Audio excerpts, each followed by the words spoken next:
Je suis ravi de retrouver avec moi Elisabeth Shepard. Vous étiez il y a quelques semaines de cela en plateau et ça a été extrêmement enrichissant pour faire un peu un panorama et notamment sur l'Iran. Vous êtes donc maître de conférence à l'université de Tours. Vous connaissez extrêmement bien l'Iran et d'ailleurs j'invite nos auditeurs et téléspectateurs à vous suivre sur X puisque vous commentez extrêmement régulièrement avec beaucoup d'informations qui est très pertinente cette situation sur la guerre au Moyen-Orient. L'objectif vraiment de cette séquence pour moi, ça va être qu'on prenne un peu de recul par rapport aux différentes informations. Déjà, une première question qui est compliquée à répondre, mais qui paraît simple quand je la définis, c'est tout simplement, est-ce que vous pouvez nous donner un peu rapidement, je sais que ça va être compliqué, l'état des forces, qui est aujourd'hui, quelle est la situation sur le terrain, sachant qu'on est vendredi, ça peut évoluer extrêmement vite. Alors, la situation des forces, ce qu'on voit, enfin, je vais peut-être dire surtout ce qu'on voit. Effectivement, on voit bien évidemment les Américains qui ont à la fois les deux porte-avions et tout ce que ça implique, c'est-à-dire tous les vaisseaux qui les accompagnent, les destroyers et autres, les sous-marins, et tous les avions américains qui sont dans les cieux, mais aussi sur notamment la base de Hofda, par exemple, en Israël ou sur d'autres bases. Puis, bien évidemment, l'armée de l'air israélienne, qui sont les deux armées qui donc frappent l'Iran en ce moment même, qui partagent en gros le travail à la fois géographiquement et en termes de type de cible. Et en retour, ce qu'on voit, c'est un Iran qui, alors hier soir, on a eu notamment un Khorramshahr 4, donc le gros missile balistique à fragmentation, qui a frappé Israël. Donc on voit à la fois qu'ils ont des missiles, mais des drones, bien évidemment, qu'on a vus aussi loin que Chypre, que à Dubaï et ailleurs. Donc ils ont une sorte de une dispersion de leur riposte qui va bien au-delà d'Israël. Ce qu'on peut dire et ce qu'on a vu à la fois chez les Américains et les forces israéliennes qui en parlent, c'est une diminution de la riposte au fur et à mesure. Maintenant, ça peut dire plusieurs choses et c'est ça qu'on va voir dans les jours à venir. Est-ce que c'est parce qu'ils ont plus de lanceurs de missiles, par exemple, ou un stock qui baisse, ou est-ce qu'ils préparent quelque chose? Ça, on ne le sait pas. J'aimerais qu'on écoute un son de Donald Trump concernant un problème qui est assez récurrent sur la situation actuelle, c'est-à-dire les munitions. Je vous propose qu'on l'écoute, j'aimerais vous faire réagir par la suite parce qu'on l'entend un peu en toile de fond, cette thématique. Nous avons un énorme stock de munitions, des munitions de pointe. Nous avons un stock illimité de ces munitions stockées dans beaucoup de pays dans le monde. Alors, on a des informations un peu contradictoires et j'espère que vous pourrez un peu démêler le vrai du faux. Est-ce que les Américains ont un problème de stock de munitions? Est-ce qu'on est notamment sur un problème peut-être de stock de munitions sur de l'armement qui est un peu plus sophistiqué? Quelle est la réalité des choses? Et peut-être si vous avez aussi, alors c'est des suppositions bien évidemment à partir de données, mais est-ce que les stocks aussi de munitions iraniens, est-ce que ça commence à diminuer? Alors, il y a deux choses. Pour les Iraniens, juste très rapidement, peu importe le stock s'il n'y a pas de lanceur. Et si vous regardez toutes les cibles israéliens et américains, il y a beaucoup de lanceurs de missiles. Donc, ils essaient de tuer les lanceurs de missiles parce que tout le stock du monde, sans lanceur, ça ne sert à rien. Le deuxième chose, donc pour les stocks américains, c'est le grand débat, bien évidemment. Ils ont les moyens d'aller bien au-delà de quelques semaines de guerre. Pour ceux qui s'intéressent, le Wall Street Journal en parle assez bien. Les Américains seraient obligés, si ça continue, de puiser dans leur stock en Asie, donc leur stock dans le Pacifique. Alors, ça veut dire qu'ils ont des stocks, c'est pas une question, mais que ça pose des questions aussi sur l'équilibre, on va dire, des priorités. Et d'une part, le gouvernement fait pression sur les industriels de produire plus vite et massivement. Et il y a des rendez-vous entre l'administration et les industriels dans les jours et les semaines à venir. Mais ça veut dire qu'ils ont aussi de la marge, même s'ils ne veulent pas forcément puiser dedans. Comme par exemple, si la Chine attaquait Taïwan demain et commençait à puiser dans les stocks du Pacifique, ça pourrait poser éventuellement problème. Je dirais où il y a bien évidemment des soucis, où ils s'inquiètent, c'est tout ce qui est intercepteur, THAAD, Patriot, parce que c'est pas que les États-Unis, c'est aussi Israël, c'est aussi les Émirats qui utilisent ça, et ça, bien évidemment, ils s'inquiètent et ils veillent. Si on regarde du côté des marchés financiers, et c'est un peu la thématique, et on l'a entendu, je l'ai entendu dans pas mal de fois malheureusement, avec des craintes qu'on soit face à un nouveau choc pétrolier, qu'on soit éventuellement face à une crise financière, etc. Quand on regarde les informations, et je vous propose aussi après, on écoutera un son d'un des invités de BFM Business sur le gaz. Alors on a eu sur les matières premières, notamment l'énergie, de très fortes envolées de prix. On l'a aussi également sur l'urée, qui est un engrais azoté qui est essentiel dans l'agriculture. On parle beaucoup du pétrole, hein. Je le note à l'heure actuelle parce qu'effectivement le détroit d'Ormuz est important pour le pétrole et le gaz, mais autant pour le pétrole et le gaz, vous avez des routes d'acheminement qui sont alternatives. On le voit, l'Arabie Saoudite essaye d'utiliser son oléoduc Est-Ouest. Autant pour l'urée, qui est un engrais azoté essentiel dans l'agriculture et donc pour la sécurité alimentaire mondiale, il n'y a pas d'autre choix que de passer par ce détroit d'Ormuz et il n'y a pas de route alternative. Vous, avec les éléments que vous avez, où est-ce que ça en est justement sur cette situation au niveau du détroit d'Ormuz? Quand on regarde des images satellites, alors effectivement, on voit que ça a très nettement diminué, mais on voit aussi qu'il y a la flotte fantôme, c'est-à-dire notamment la flotte fantôme russe ou encore iranienne qui continue de traverser, donc il y a du pétrole malgré tout.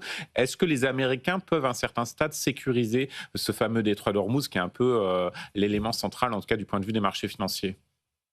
Alors, c'est intéressant que vous en parlez. C'est quelque chose que les Américains, dans on va dire, dans les projets, dans leurs entraînements à travers les années, quand il s'agit d'Iran, se sont préparés à ça. Maintenant, entre le rhétorique et l'entraînement et la pratique aujourd'hui même, il va falloir mettre peut-être les bouchons doubles. Mais je pense que ça va être, quand on entend le rhétorique, on va aller plus loin, on entre dans une autre phase. Je pense qu'à un moment, et un moment qui va arriver assez rapidement, pour des raisons économiques, et Donald Trump, sur des questions économiques, est quand même très focalisé. Je pense que les Américains vont être obligés, peut-être seuls, peut-être pas seuls, mais de faire quelque chose pour dégager. On entend beaucoup des Chinois, par exemple, qui essaient de négocier pour faire passer leur bateau aussi. Mais à un moment, il va falloir, notamment pour les Européens, pour les Américains, se débarrasser, entre guillemets, de ce problème. On a eu Donald Trump qui a évoqué plusieurs sujets, notamment éventuellement une assurance spéciale, parce que le vrai problème, c'est pas tant que les navires ne peuvent pas techniquement aujourd'hui passer le détroit, c'est tout simplement que les assureurs ne veulent plus assurer, ou en tout cas mettre des primes d'assurance qui sont exorbitantes, qui fait qu'automatiquement les navires de la flotte ne passent plus le détroit.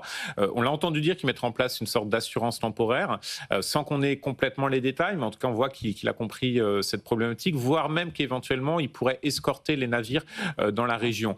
Les marchés aiment bien paniquer et donc ils ont toujours besoin d'un timing. Est-ce que justement ces deux éléments-là, qui pourraient peut-être être mis en place assez rapidement, seraient en mesure de rassurer? Est-ce que ça vous paraît crédible aussi, en tout cas, pour essayer de sécuriser au maximum, même si on sait que c'est compliqué, on l'a eu aussi avec la situation de la mer Rouge et les outils, c'est pas du jour au lendemain que ça se sécurise, mais est-ce que ça peut être un scénario crédible selon vous, ces deux types de mesures mises en avant par l'administration Trump? Alors, pour les assurances, je suis pas économiste, donc je ne vais pas m'aventurer sur ce terrain. Je dirais que le gouvernement américain a bien évidemment des capacités importantes. Maintenant, le flou de Donald Trump ne m'étonne absolument pas. Pour la question plus de la sécurité physique des navires, effectivement, c'est une des options dont on parle, c'est-à-dire on va dire un escorte militaire en réalité pour des navires. Ça pose quand même la question de si ces navires se font quand même attaquer, que ça soit par les petites corvettes, les petits bateaux sortes de Zodiac que les Iraniens enfin les gardiens de la révolution en grand nombre, ou par des drones ou autres. Ce qu'il faut probablement, c'est plutôt quelque chose d'un peu plus pérenne comme solution. Et on évoque aussi, quand les Américains parlent par exemple de forces terrestres, entre guillemets, je pense plutôt à des forces spéciales qui pourraient s'exécuter pour, par exemple, sécuriser le passage de Hormuz. Ah, intéressant. Je vous propose qu'on écoute un son de Benjamin Louvet pour avoir une vision un peu plus globale. Ce sera ma dernière question sur notamment cette situation, le gaz et l'exposition de l'Europe et de l'Asie. Le problème, c'est que là, on ne parle pas de gaz qui est livré par gazoduc, on parle de gaz liquéfié. Et donc là, vu que vous le chargez sur un bateau, vous pouvez l'envoyer à peu près n'importe où. Donc il y a une compétition internationale. Et les gros acheteurs de gaz naturel aujourd'hui liquéfié, ce sont les pays d'Asie. Est-ce qu'on voit aujourd'hui une pression, vous l'avez un peu évoqué, notamment de la Chine, mais est-ce qu'on voit une pression d'autres acheteurs d'hydrocarbures importants? Je penserais par exemple à l'Inde. Officiellement, j'ai regardé notamment les messages sur X de Narendra Modi, le Premier ministre indien, donc l'appel effectivement à la fin des hostilités, mais on ne voit pas qu'il y a une pression particulière. Est-ce que vous avez d'autres échos, d'autres acteurs, outre la Chine, qui font vraiment pression, et notamment, alors soit du côté américain, soit notamment du côté iranien? Alors, 2 choses, l'Inde qui est une grande alliée, alors juste avant les bombardements, Modi était en Israël et c'est un grand allié du gouvernement israélien. Donc, je pense qu'il y a aussi un manque de pression pour des raisons, on va dire, d'intérêt, avec ses alliés. Il n'y a pas que chez les acheteurs, il y a aussi, on oublie, mais on a le Qatar qui est ciblé et qui est un des plus grandes, enfin, exportateurs. Donc, c'est très important. Ces acteurs, on voit quand même des inquiétudes de tout le monde, peut-être des pressions qu'on ne voit pas forcément visiblement, mais on se rappelle que beaucoup des pays du Moyen-Orient, notamment le Qatar, déjà n'étaient pas favorables à cette intervention pour des raisons de ce type. Donc on peut imaginer que de toute façon, le plus que ça dure, le plus qu'il y aura les pressions si on ne dégage pas le détroit d'Ormuz. Juste très rapidement, parce que pour rebondir sur votre propos, on a lu dans la presse, je ne sais pas ce que vous en pensez, que notamment l'Arabie saoudite aurait fait partie des États de la région qui auraient milité auprès des Américains pour qu'il y ait une intervention. Ça vous paraît crédible ou pas? Alors c'est très intéressant. Moi, il y a 2 choses, c'est quelque chose qui est apparu notamment dans les journaux américains. L'Arabie saoudite a toujours eu un discours, double. Ils sont inquiets, mais en gros, ils auraient dit plutôt aux Américains: «Si vous voulez vous en débarrasser du problème, il va falloir, vous en occuper, être crédible». Pas simple, enfin, c'est pas forcément un «feu vert» entre guillemets, mais clairement très différent de leur discours public. C'est pas très étonnant de l'Arabie saoudite et un certain nombre de pays dans la région. Si on voit des forces militaires et une défense aérienne d'un certain nombre de pays, c'est parce qu'ils s'inquiètent de l'Iran tout autant qu'Israël.